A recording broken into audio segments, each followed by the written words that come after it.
Hi, this is Michelle Tandler, Chief Researcher at Life School, and today we are very lucky to have a guest star speaker with us, David Dekevich. He is an influencer on Instagram in the indoor gardening and plants world. I'm going to let him introduce himself, and while he's talking, I'll give you a quick peek of his Instagram, which is just absolutely stunning. David, maybe you can kick us off by telling us a little bit about yourself and how you became this rising star in the Instagram world. Hi, Michelle. Well, first off, thanks so much for having me. I'm so excited to be a part of the Life School. Honestly, it just kind of happened by me sharing my pictures on Instagram. One day, I decided to sign up for an account. I just enjoy raising plants. So it started by me taking pictures on my phone, and over time, I just, kept posting, and I think the plant community really welcomed me. And it's something that I just have a passion for.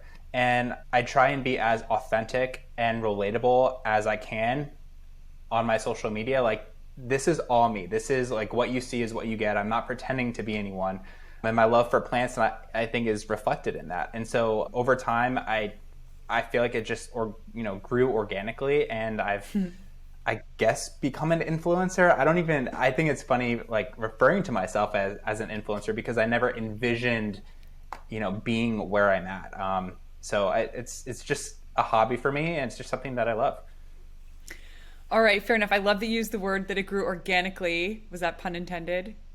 It actually wasn't. Nice catch. Yeah. All right. Well, why don't we go back to the very beginning? Do you remember your first plant experience? What sort of got you started, and when did it begin? Yeah, that's a great question. And I think about this all the time. We never had houseplants growing up as, a family, but my parents were very avid gardeners. So I grew up in Rhode Island, and every summer my dad would plant a vegetable garden out back. And every summer, we'd, turn the soil, and I would plant, we'd do tomatoes, cucumbers, eggplant, peppers, giant pumpkins. So cool. And just over time, it became our thing.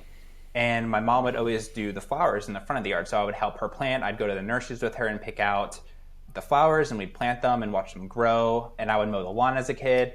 And then we moved to Florida, and we kind of lost that just because it's too hot. We had the lawn team come. And I think it kind of picked up when my husband and I moved into our apartment, and I needed some plants to decorate my office. And I started with one, and all of a sudden my entire windowsill was filled with succulents. And I really liked the fact that I could watch them grow and I could care for them. And it kind of, brought me back to my childhood. And it was like a nice warm feeling, when you think of like your parents and growing up, and it's just reminiscent. So I guess it just kind of took off from there. And then I started taking pictures, and then the Instagram came. So it just kind of goes back to my childhood, really. Interesting. So it sounds like you love watching them grow. Yes. And the feeling of nature inside your home. What about from an aesthetic perspective? I mean, you said you started with succulents. I mean, I see behind you now, you have so many different types of plants. How do you think about what types of plants to have in your home? So I have a wish list, right? But I think that when you see a plant in the store, for me, I have plants that I want in my head, but sometimes you just see a plant that you've never seen in person before, that you've seen online on Instagram, on TikTok, and you just snag it because you never know when you're going to see it again.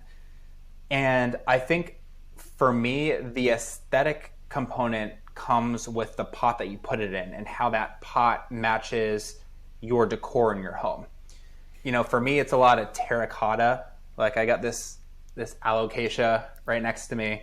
And I love the scale that forms. I just think it looks, organic. And you can see the terracotta theme behind me in my IKEA greenhouse cabinet. And so over time, you just learn about new plants, you do your research, and you consider the environment that you have. And if you can provide that environment that's as close as possible to what they have in their natural habitat, then that's something that's right for you. And I think this cabinet really allowed me to kind of diversify my plant collection because it does provide that higher level of humidity.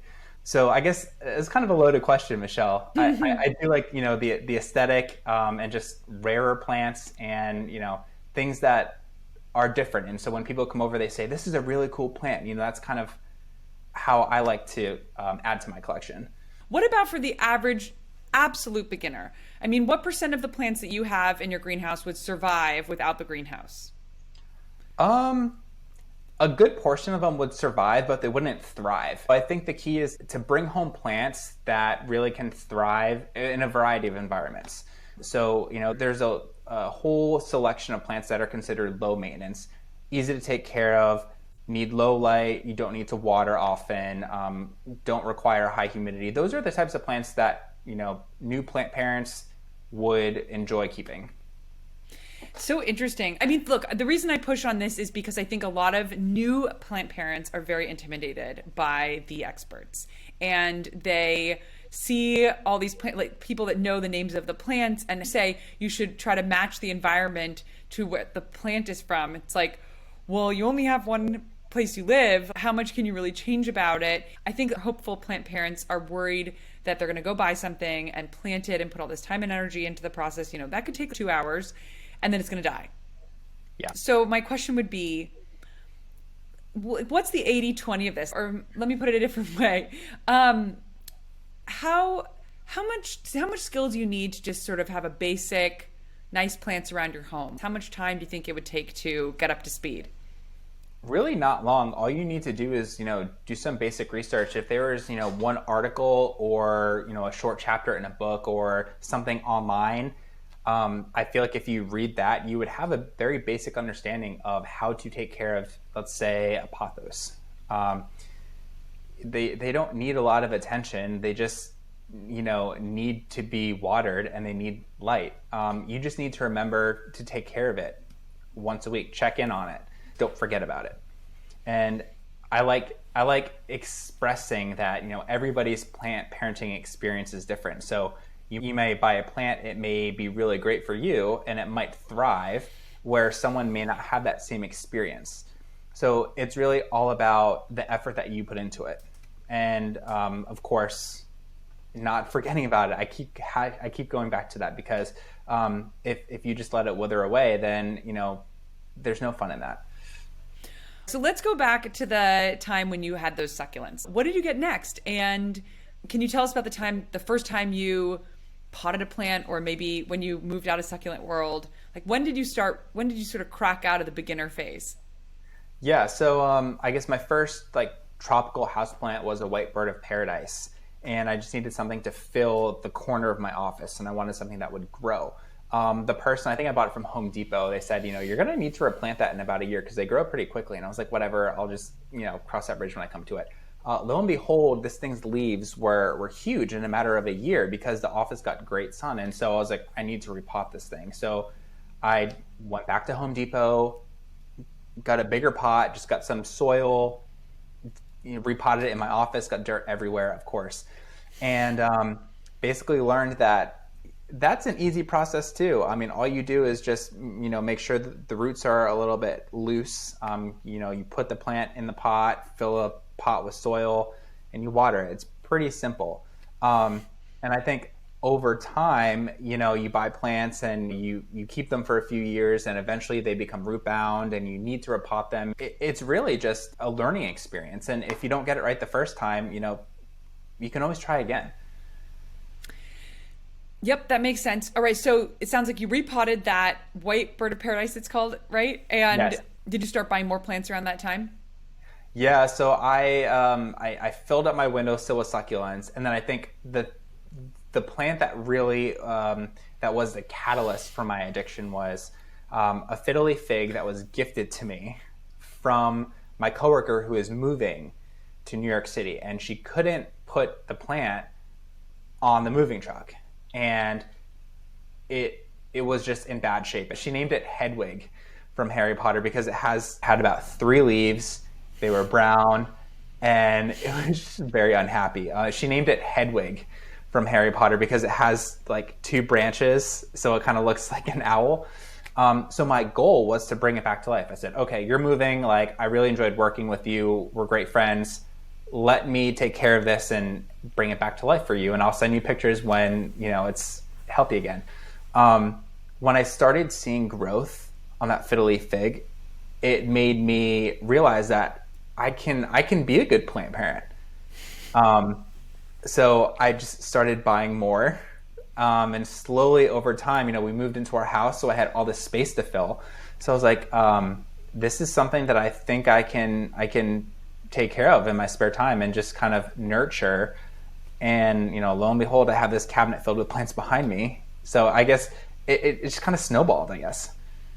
Do you have a favorite plant today? Yes. So I get that question asked pretty often. Um, it is my Monstera albo. So my Monstera deliciosa albino variegata, which is essentially a Monstera deliciosa that lacks chlorophyll in the leaves, so it has a white appearance.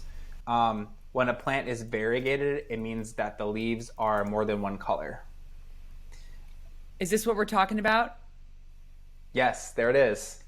It's a gorgeous specimen. I've seen those. That's on my dream wish list. Where did you find Yeah, that? Those are not cheap. they're not cheap. So let me tell you about this plant. So it was actually gifted to me by someone off Instagram.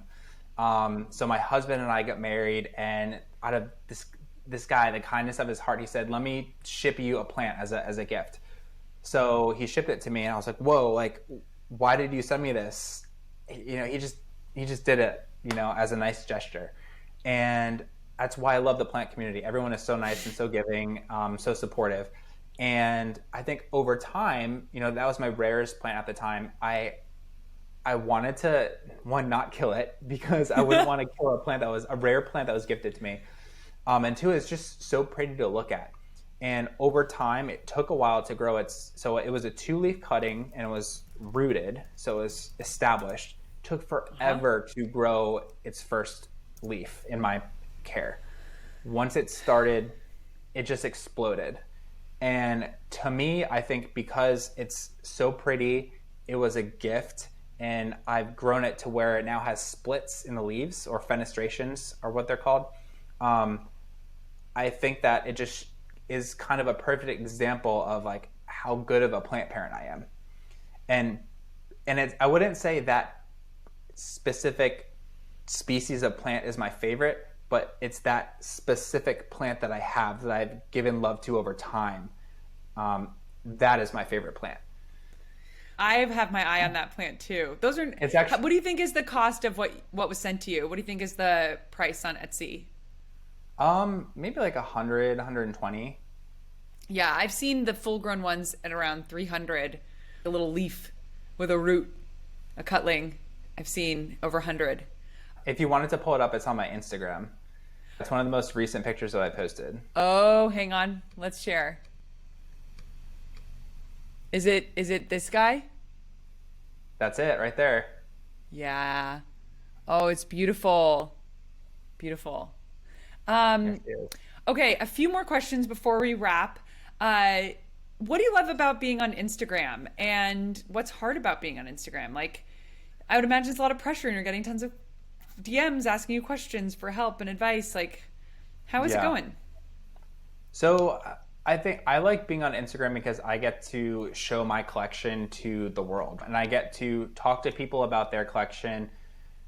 I get to ask questions. I get to share my knowledge with people. I love helping people. I'm in, public health administration as my, my daytime job. So I think caring for other people and, patients, doing good for the patient is in my nature. So naturally, I'm going to help out other plant parents, right? It's just who I am as a person. And being on Instagram allows me to do that. And I think when you have a substantial amount of followers, I think you have to be careful what you post. In today's climate, there's things that you should and shouldn't post. Um, and I think that because I'm on there for plants, that's not really hard for me. But I'm always conscious of not saying the wrong thing, or maybe posting something, especially with COVID. Like if someone's over, like I want to make sure that I'm setting a good example for everyone that's following me, because there are people of all ages. So I don't ever want to be that person that people are, talking ill about.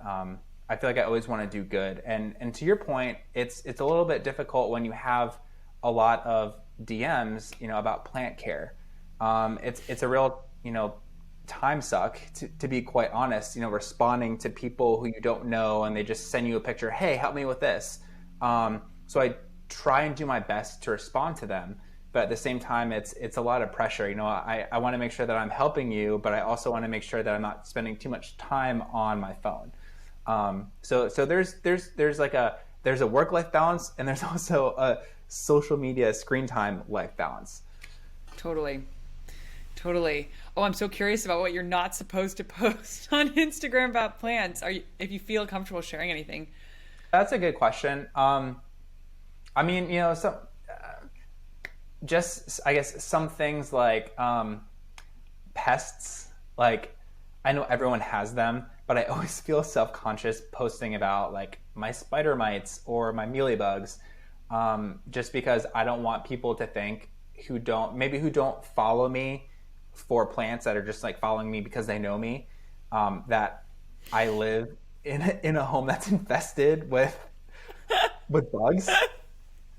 Oh my God. But at the end of the day, it's a natural phenomenon when you're a plant parent. You have pests, you're going to have something, and it's important to understand mitigation strategies. So as long as you have those down and you catch it early, you should be in good shape.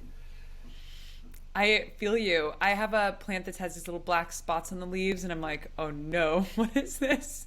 And I Yeah. really don't know who to ask. And I think there's actually some apps now that let you take a picture and send it either to a community or some sort of AI bot. But yeah, maybe we can link those in some of the lessons that we're working on together. This is a good opportunity to mention that David and I are working on an indoor gardening 101 course together for Life School, and trying to figure out how to incorporate video in that, given that we are on opposite sides of the nation from one another. But we're hard at work on the written content, and it's starting to really come together. Okay, a few last questions, then we should wrap. One is, all right, so you have a reputation for being the guy who puts his microphone on his beard. Can you tell us a little bit about that and how that began, and is it just a funny gimmick, or what's the story there? That's so funny. I can't believe you brought that up, but yeah. So I have this lavalier that I use. So on TikTok, there's a trend where people like take their Apple headphone microphone and hold it up to their mouth, or like their AirPod or whatever. So I had this one, and so I just started doing that. I started holding it, just kind of, just to be funny. And then someone commented, you should clip it to your beard because I have this nice clip on it. And then I did it, and people were just cracking up and commenting, and I was like, you know what? Let me just keep doing it. So now I feel like every video that I film that I speak in, I just clip it right here on my beard, and the comments are just hysterical. People are like, I didn't even realize it was on his beard until the second time I watched it, or I wasn't paying attention to what he was saying because I was too distracted by the microphone on his beard. Someone said that they thought it was a gecko because I live in Florida. So I really think it's for comedic effect, and I'm just having fun.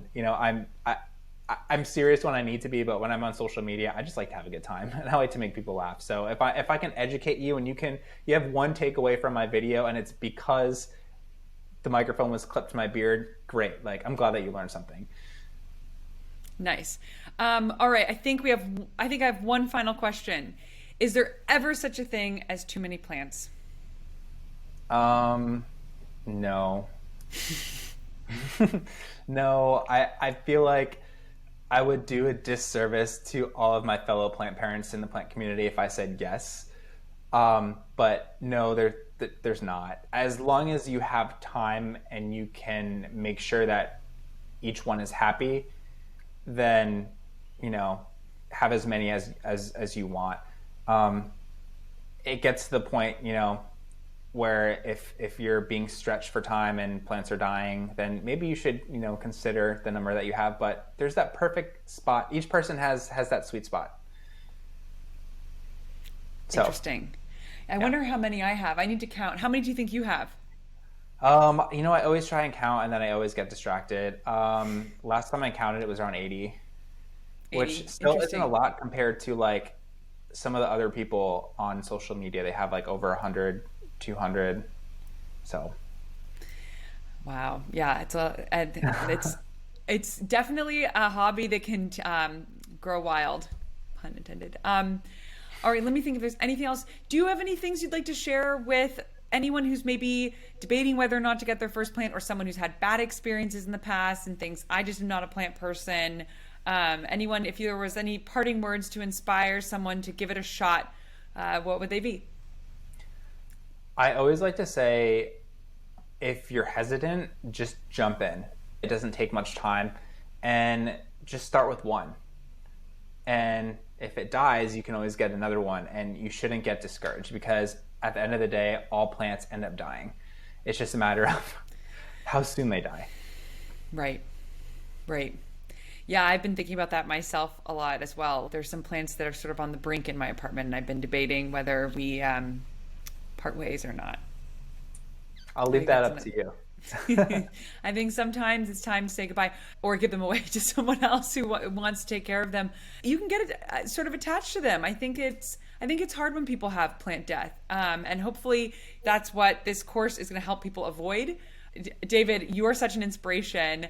I love your story. Everything from just getting started in a new home and wanting to make your office have some nature in it, to all the way to becoming a rising star influencer in the plant community. It's a really neat story, and I think it's just wonderful that you were willing to join Life School to teach a little bit about beginner plant care.